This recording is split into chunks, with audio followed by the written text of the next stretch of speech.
As I speak this morning, I know we are in a season of political, business, a lot of turmoil everywhere, business, politics, everything. So I will speak on a subject that will bring us close to navigating challenging times and see whether I can offer some insight into what we can try to do.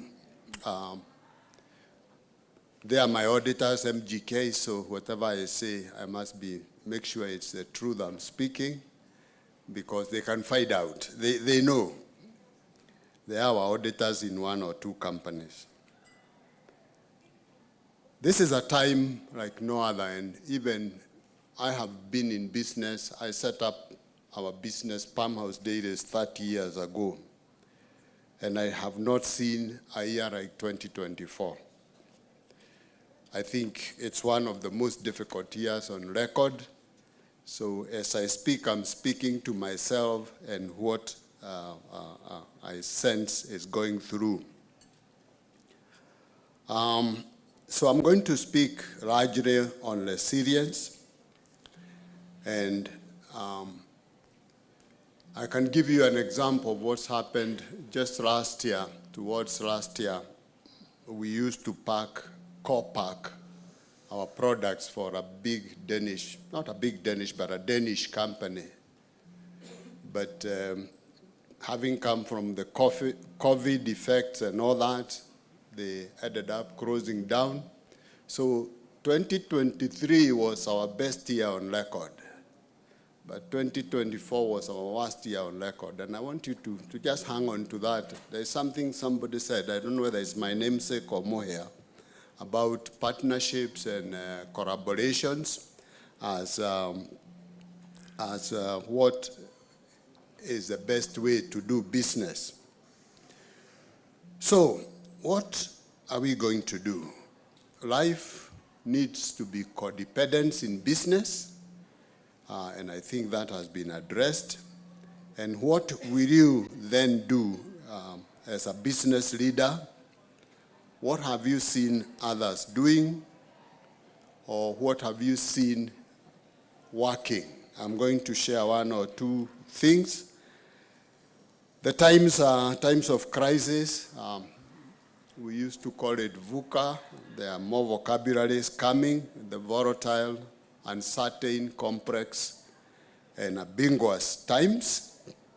And these are times when then we need to arm ourselves. There is a lot of hopelessness around us in business.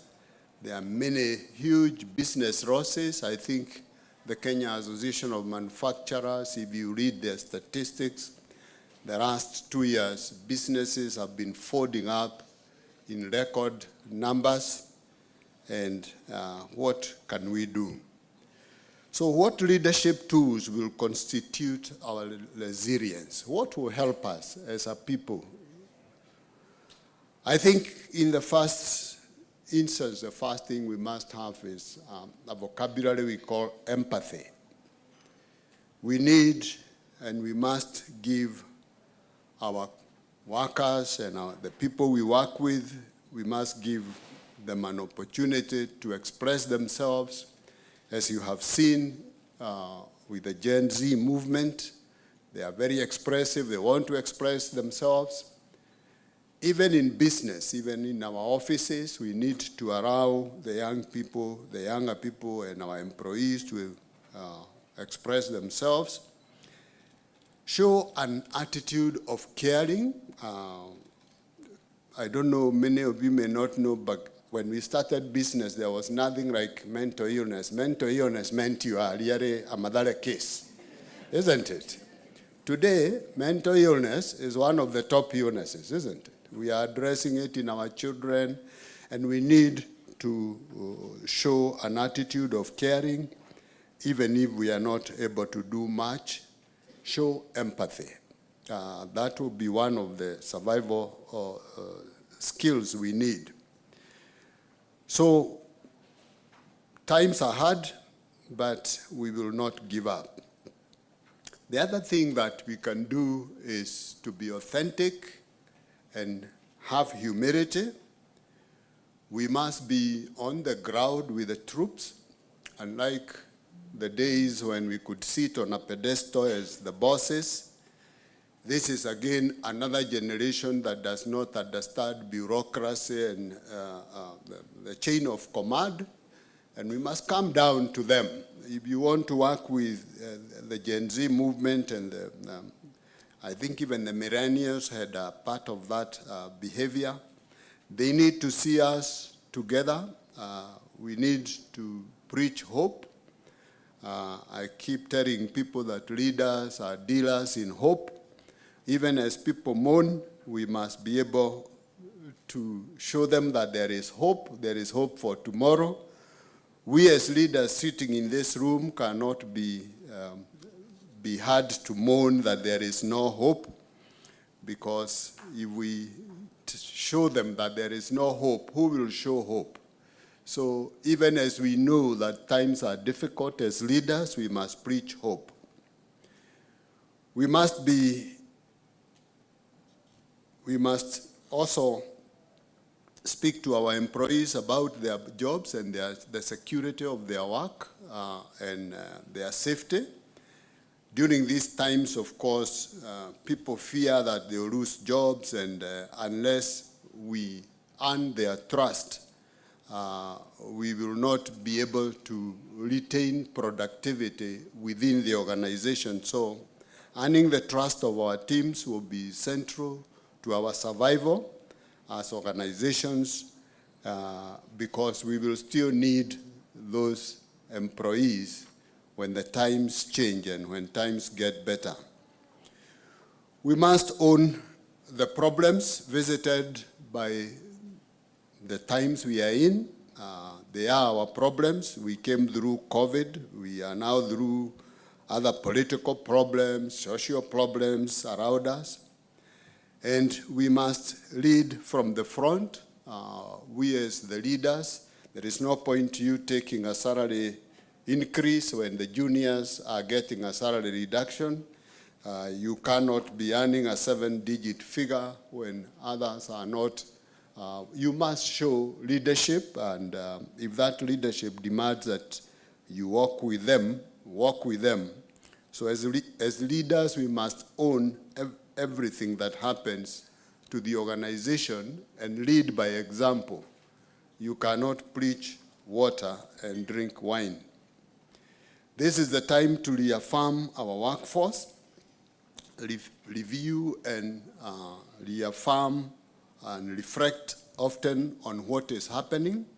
If it needs you to sit with them, please do. If you need you to give them guidance, please do. Before this crisis came, maybe you never had, you went once a month to see the employees or once a week. Make it more often. They need more caring than before. And as the vision bearers of the organizations, we need to hold regular consultations with our constituents. I also reckon that it is time to preach hope and optimism, and I think I have talked about that. As leaders, we must demonstrate that we have faith in a better future, irrespective of whether it is or not. As leaders, we must preach a better future.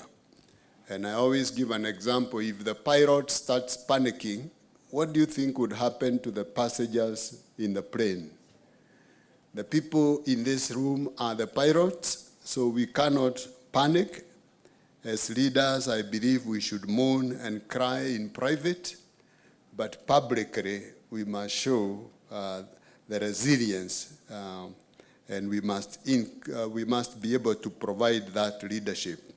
So we must provide a leadership that understands that leadership is not defined by the exercise of the power we hold, but by the number of leaders we create. I think that should be the greatest measure of a leader. How many more leaders have you created? And I was very happy to listen to my namesake talk about the times and how he has led this organization. So what are you doing to create more leaders even at a time like this? I think it was Moher who said innovation is a mindset. So the other advice I would give to us is innovate and adapt fast. This is time to make very rapid adjustments to our business models to fit the times, to fit the fast-changing times that we are in. We must sit back and try and think very hard, what is it we must do and do differently to be able to survive these changing times, whether it is productivity, whether it's efficiency, whatever it is you can. I believe in the mantra of innovate, adapt, and survive, and then thrive. So these are the times to follow that model of innovation. And creative thinking is the seat of innovation. And the only competitive advantage you can have over your competitors is the one word, innovation. Anything else they will copy within a short time. Innovation takes time to copy. So let's try and be as innovative as possible in our businesses. Finally, on this call, we must be nimble and swift. Like the management guru Tom Peters used to, or has said in his book, The Circle of Innovation, the method should be fail, fast, forward. Try things, let them fail. If you are failing, you fail fast. If you are succeeding, you succeed fast. So it's fail, fast, forward. The 3 Fs. Try stuff that even if it fails, move to the next thing and try. That is the process that brings innovation.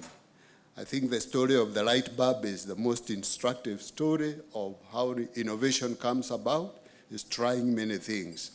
This works for organizations as well. So those are the thoughts I would offer around these trying and difficult times, lessons of resilience. But I could add 1 or 2 other things that we need to provide thought leadership as the leaders sitting in this room. Our job is to scratch our heads until you get a bald head like Mr. Kimani. Thinking, provide thought leadership, and if ever there was a time that we needed us to think, this is the time. We are the vision bearers. We must point the direction to go, and we must remain positive, like I said earlier. I think it is time to build our emotional fitness. This is not the time you want to break down. So your physical and emotional fitness is of great importance. So I always appeal to people to keep even physical fitness, because emotional fitness alone will not take you through this. You need to be physically fit. Build and strengthen relationships, and there is somebody who said here that it is more here that the future will depend on collaborations, partnerships, and working together. Technologies are now in place to allow us to work with as many people, to work as widely as we can, but allow me to say a few other things, practical things we could do as businesses. I think they say cash is king, isn't it? So if there is one thing you want to conserve in this season, it is something called cash. Cash is the most expensive thing to buy now. Borrowing is expensive. So conserve cash if you want to survive these hard times. Keep it and use it well. It is still king. In this season, make sure you use the least of borrowing and as much of your cash as you can, because debt is expensive and continues to be expensive. I know it is unavoidable, but cash remains king. So whatever you can do, conserve your cash. Number 2, reduce waste and cut waste if you can. Reduce and cut waste. If the Japanese have any lesson to teach the world, it is about waste. A lot of our problems, a lot of our businesses waste much more than we ever think. And I've been back to my business many times when we are in crisis, and I have always found something we could cut down or reduce waste on. Right now, my company is surviving on waste minimization and reduction, not business growth. So we are surviving. We'll be able, I'm sure we'll be able to survive this crisis, but it is more on reduction of waste and cutting out waste. During good periods, unfortunately, we get used and develop very wasteful behaviors, and unless we practice it, we will not be able to do that. Cut costs. I know this has been talked about, and again, that's been my approach in the last 1 year.